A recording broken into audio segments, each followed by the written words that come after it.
All right, welcome back to the deep dive. Today we're taking on something pretty crucial for a lot of you out there, Yeah, I'd say so. especially those aiming for those postgraduate studies, mastering English vocabulary. Oh, absolutely. The cornerstone, right? It is. We've got a fantastic set of words from Day 17, Unit 5. The 116 gyrus. Yeah. Familiar territory for our listeners, I bet. This is going to be your secret weapon to feeling really confident with this material. I like that, a secret weapon. Y- Because it's not just about knowing the dictionary definition, it's about wielding these words, right? Exactly. Understanding how they fit in those subtle shades of meaning, Nuance. the nuance. And, let's be practical here. Having tricks up your sleeve to remember them when it really counts, like during that big entrance exam. That's the mission, right? To equip everyone. And this unit, it's a gold mine. Seriously. Oh, it's packed. It's packed with useful vocabulary, and it's all clustered around these really practical themes, which is great. Much easier to absorb that way, I find. Oh, for sure. So we're going to tackle words linked to doing good deeds, being a good person. Virtuous, charitable, the whole 9 yards. Exactly. Then we're going to untangle some words that sound a lot like vibrate.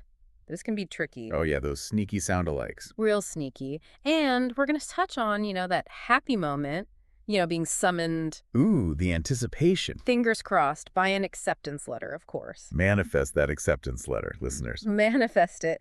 But we also have to navigate, well, the less exciting vocabulary of frustration and retreat. Ups and downs, got to prepare for both. Right. And we're going to find some, well, really sharp synonyms for replace and accomplish. So we're not just repeating ourselves. Exactly. Variety is the spice of vocabulary.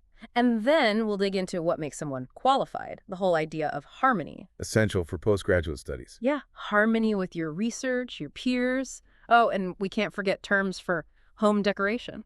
Sprucing things up. Always important. And then commerce and products, that whole world. The marketplace of words. Right.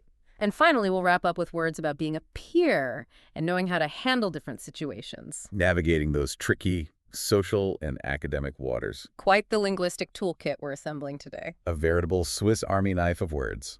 So where should we start our word treasure hunt? I'm thinking doing good deeds. And the word that immediately jumps out is merit. Having merit. Ah, yes. Merit. It's a noun, essentially. And it points to that quality of being good, deserving, worthy of something positive. Right. You've got merit. You deserve good things. Exactly. It can mean an advantage, a virtue, the inherent value of something, or an achievement, something that, people should recognize. You did a great job. It has merit. Right. Like that. And think about this example. The plan is entirely without merit. Ouch. Ouch, right? It's saying it lacks any positive quality, any worth. No redeeming qualities whatsoever. Nope. But you could easily flip that, right? The plan has merit, meaning it's got potential, some good qualities. I see some merit in that idea. Exactly. Yeah. And it also speaks to that idea of deservingness. Like, imagine someone saying, earning that scholarship was a testament to the merit of your hard work. Well deserved, based on the quality of their efforts. That's it. It's emphasizing that their work had real value, and that led to, a deserved positive outcome. Cause and effect. It makes you think, doesn't it? How we decide what has merit, what's truly valuable. Deep philosophical question. It is. And, it gets even more interesting when you consider how merit might be defined differently in different fields, even by different people. Subjectivity. Exactly. Yeah. And that's where things can get a little slippery. Like, take merit pay in education. It's right there in the exam context. Oh, yeah. Merit pay. This idea directly links to, rewarding people based on their performance, their achievements, and their role. So are you really measuring merit accurately? That's the debate. Teachers, for example, might get merit pay if they show exceptional skills, or if they, significantly improve student outcomes. If their students do really well. Exactly.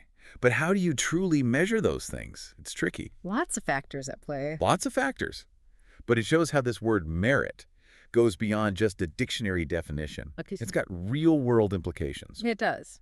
Okay, sticking with this doing good deeds theme, we've got virtue.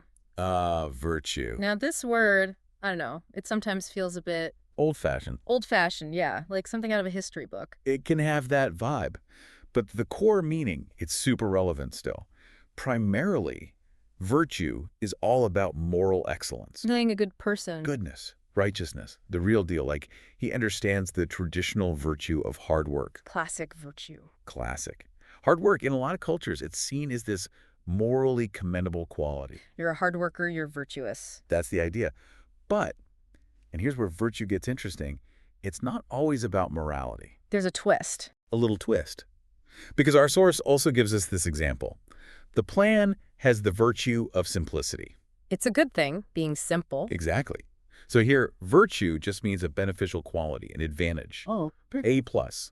It's not necessarily moral, it's just highlighting something positive. Okay, I see. So like if I said patience is often considered a virtue, that's about character. Neural fiber, yeah. But I could also say patience is a virtue when learning a new language. There, it's more about being helpful for success. Exactly. Two sides of the same coin. Recognizing both those aspects, the moral and the advantageous, that's key to understanding virtue. Got it. Layered meanings. Layered indeed.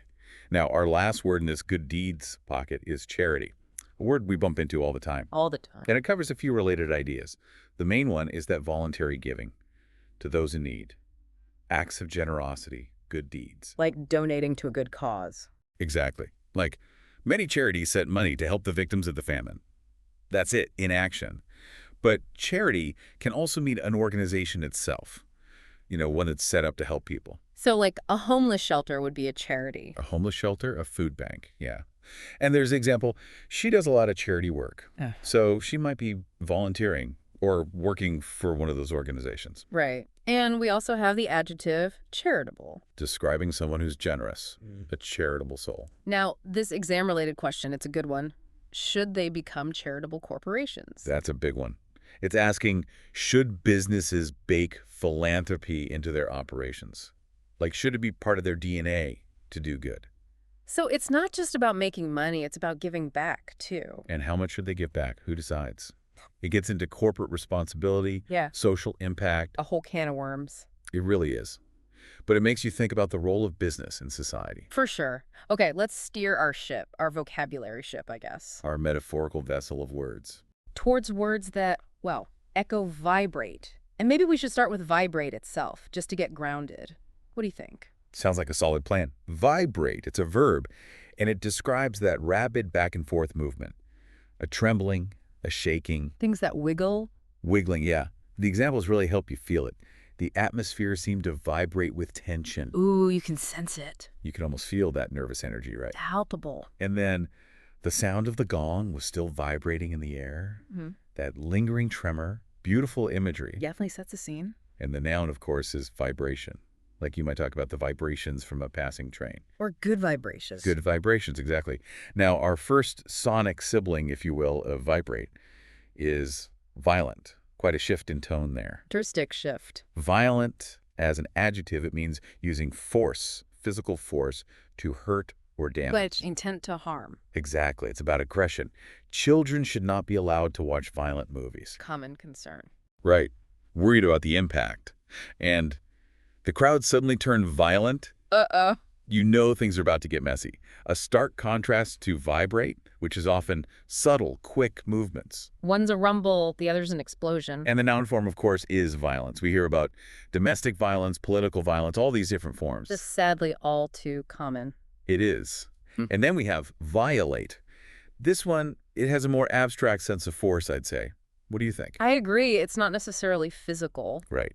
Violate, as a verb, means to disrespect something established, like a law, an agreement, a principle. Or break the rules. They were charged with violating federal law. Clear example. Straight to jail.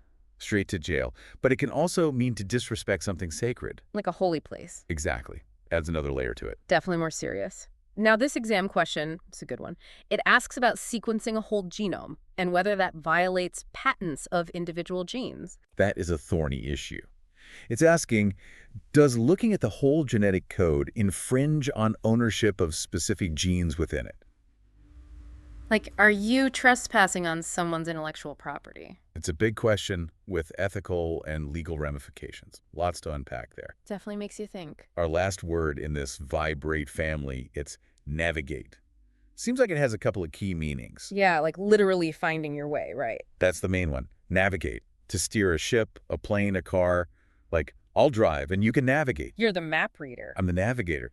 But it also has this figurative meaning. To find your way through a tricky situation. To navigate the complexities of life. Exactly. It's like maneuvering through something intricate. So I could say, I'm trying to navigate this new job. Perfect example. And that figurative sense, it's huge, especially in academics. You know, the exam question talks about first-generation students navigating the middle-class culture of higher education. Ah, that's a big one. Because it's not just about finding your classes. It's about understanding the social landscape, the academic expectations, It's all the unwritten rules. the unspoken stuff. That can be a real challenge. It can. Okay, next up. We've got a single word that's probably on everyone's mind. Oh, I know this one. The postgraduate admission letter. And that word is summon. Summon. It's a verb. At its core, it means to officially call someone to be present. To appear before the court. Exactly. They summoned men to defend their country. He was summoned to appear before the magistrates. Very official, very serious. It's mandatory. Yeah. Like jury duty. You're summoned. We can't ignore it. You can't.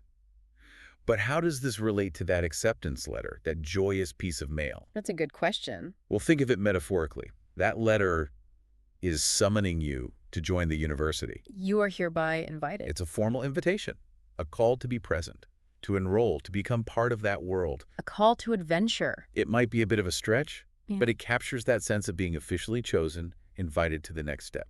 I like it. A positive summons. And summon can also mean to urgently bring forth a feeling or quality. Like, she had to summon all her courage to give that speech. To muster up the strength. Exactly. Okay, now let's move into, well, maybe a less happy zone, words about frustration. And we'll start with setback. Setback. Ugh. We all know that feeling. We do. So a setback, it's like a reversal, a check, a hurdle in your progress. Something throws you off course. Don't be put off by early setbacks. Sound advice. Right. It's saying, look, you're working towards a goal. There will be bumps along the way. That's life. Like studying for those postgraduate exams, you might not ace the first practice test. That's a setback. Big setback. But it doesn't mean game over. You keep going. You adjust, you learn, you keep pushing. The exam question, it talks about transitioning from school to work being less of a setback with good preparation. Being ready for the real world. Exactly. It's about how being proactive can cushion the blow. So build your skills, build your network. Make those setbacks less, well, setbacky. Next up, the verb frustrate.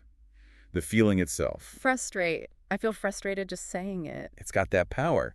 To frustrate someone is to make them annoyed, disappointed, because they can't achieve something. Something's in your way. Like a roadblock.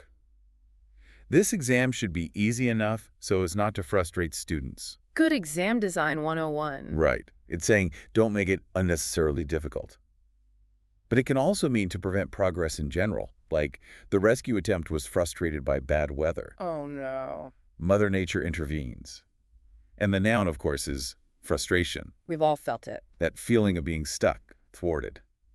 Now, we've also got discourage. Discourage. A bit heavier than frustrate, I'd say. Yeah, it implies a loss of confidence, enthusiasm, like his parents tried to discourage him from being an actor, Worried about his future. maybe thinking it's too risky. Uh, And a heavy rain discouraged us from going hiking. Not the best hiking weather. Dampens the spirits, Yeah. literally. And the adjective forms are discouraging, describing something that makes you lose hope, and discouraged, feeling that loss of hope. Heavy stuff. But thankfully, we have the opposite. Encourage. Encourage, the antidote to discouragement. It's about giving support, building someone up, giving them hope. She encouraged many young artists. A mentor. A true mentor. But it can also mean to stimulate something, like music is often used to encourage shoppers to buy more. Subliminal messaging. Exactly. And the noun is encouragement. Now, the exam question about online communities is a really interesting one. It asks how these communities can offer encouragement to people who lack local support network. Finding support online. It highlights the importance of virtual spaces, especially if you're feeling isolated. They can provide that boost, that sense of belonging. Connecting with like-minded people. Okay, let's shift gears a bit. Words related to retreat. First up, retreat itself. Retreat. It can be a noun, the act of withdrawing, like we retreated back down the mountain. Had to turn back. Maybe the weather turned bad. Or it could be a place, a quiet, secluded place, a sanctuary. A retreat center. And as a verb, it just means to withdraw. The retreat from predominance proved painful. Ooh, losing power. Losing influence, that's a tough one. It is. And then there's withdraw. Withdraw, also a verb. It can mean to remove something, especially money. He withdrew all the money from their joint account. Uh-oh, trouble in paradise. Could be. Or it can mean to move back from a situation, like the troops withdrew from the conflict zone. A strategic move. And the noun is withdrawal. So retreat often feels more organized, maybe even strategic, while withdraw is more general. Good distinction. Now we're getting into synonyms for replace, and of course we'll start with replace itself. Replace, pretty straightforward. To take the place of something or to put something new where the old thing was. A direct swap. Teachers will never be replaced by computers. Bold statement. Right. There's this belief in the irreplaceable human element. The human touch. And the noun form is replacement. Now, the exam question, it talks about American manufacturing needing to replace its retiring workforce. A new generation of workers. Finding people to fill those roles. And it highlights a real need, keeping things running. Keeping the wheels turning. Mm. Now, our next replace synonym is displace. This one has a slightly different vibe, don't you think? Yeah, displace implies that something is being pushed out of its usual spot, often with negative consequences. Forced out. Factory workers being displaced by machines. Their jobs are taken over. Automation taking over. Which, can lead to unemployment, hardship. A real concern. The example about the Industrial Revolution, it talks about the Luddites, whose jobs were displaced by those new looms. Those machines. It captures that feeling of being pushed aside by progress, by technology. And the noun form is displacement. Now, our last word in this replace group, it's pierce. This one's a bit of a curveball. How so? Well, literally, pierce means to go through something with a sharp object. The arrow pierced his shoulder, right? But figuratively, it can relate to replacing a feeling. Like, imagine this sentence. She was pierced to the heart with guilt. Intense. That guilt takes over, replaces any other feeling she had. It's a sudden, forceful shift. Exactly. Not a direct synonym for replace, but in those emotional contexts, it can work. Powerful imagery. Okay, let's dig into words related to accomplish, starting with, well, accomplish itself. Accomplish, as a verb, means to successfully finish something, to achieve it. The first phase of the project has been accomplished. Milestone achieved. Check it off the list. And there's this great quote, universal history, the history of what man has accomplished in this world. All of human achievement. It really emphasizes those achievements, those realized goals. Making a mark on the world. And we've got accomplished as an adjective, too, describing someone who's skilled, proficient. She's an accomplished musician. At the top of her game. And the noun, naturally, is accomplishment. A feather in your cap. Next up in this accomplished family, we've got achieves. Achieve. Similar, but I feel like there's a slight difference. There is. Achieve is about reaching that desired goal, that result. Through effort, skill, courage, she worked hard to achieve her goals. It emphasizes the journey. The process, the effort, and our combined efforts will achieve results. Teamwork makes the dream work. Right. And the noun is achievement.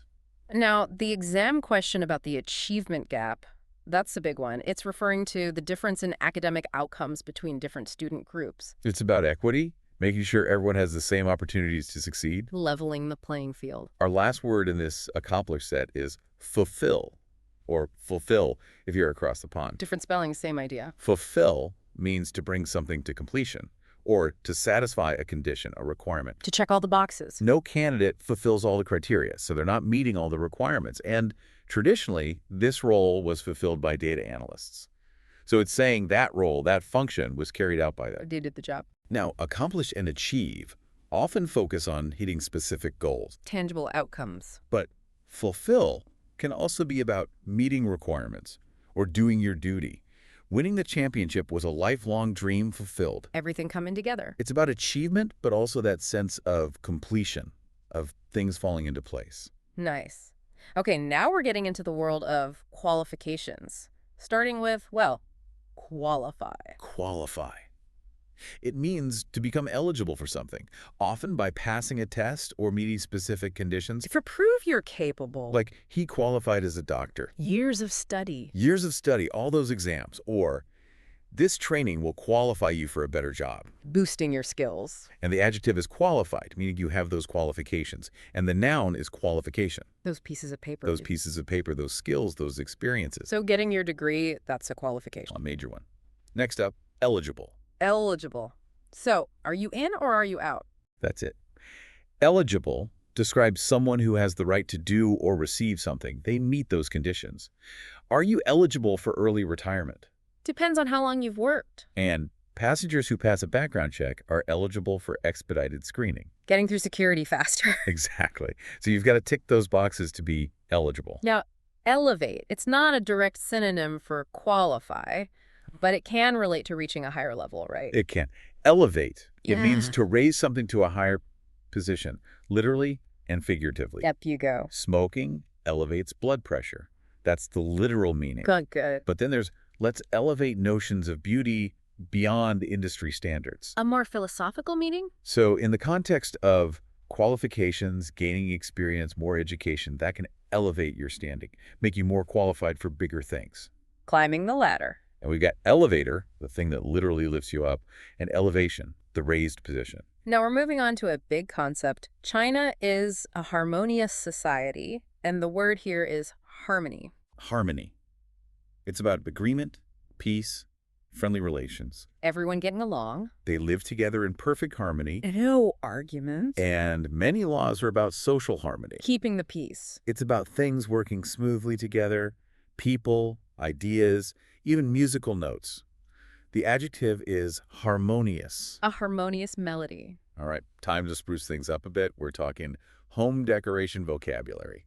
And we'll start with decorate. Let's make things pretty. Decorate. It's about making something look better by adding things to it. Adding a personal touch. The cake was decorated to look like a car.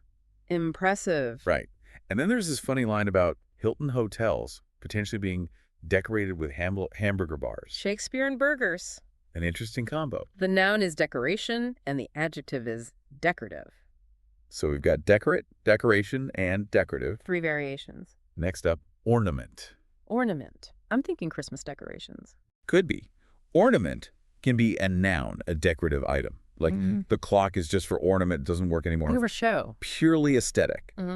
But it can also be a verb, meaning to decorate. She ornamented her dress with lace. Adding those details. So an ornament is essentially a decoration. 2 sides of the same coin. And finally, in this homey set, we have furnish. Furnish. It means to equip a place with furniture, fittings. Making a house a home. Exactly. The room was furnished with antiques. Fancy. Very elegant. But it can also mean to provide something more generally, like foreign investors furnish the capital for the project. Friending it. And the noun, of course, is furniture. Okay, time to enter the world of commerce and products. And I think we should start with commerce itself. What do you think? Agreed. Commerce, it's all about buying and selling. The exchange of goods and services? Trade, essentially. Especially on a large scale. The example about changes in internet commerce, that's super relevant these days. E-commerce is huge. And the adjective is commercial. Like a commercial on TV. Trying to sell you something. Next up, commodity. Commodity. I think of oil, gold, things like that. Right on. A commodity is a raw material or an agricultural product. Things that are bought and sold. The building blocks of trade. Exactly. Crude oil is a vital commodity. She worked at a commodities exchange. So it's traded on a large scale. Now we've got merchant. Merchant, someone who sells things. That's the gist.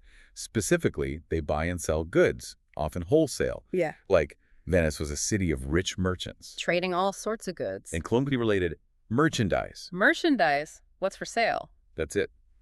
These tokens can be exchanged for merchandise. It can also be a verb, meaning to promote sales. To merchandise your products. So merchandise is what the merchant sells. Makes sense. And then we have product. Such a basic word, but so important in this context. It is. Product. It's something that's made or refined to be sold. He eliminated dairy products from his diet. Going vegan. The company sells its products globally.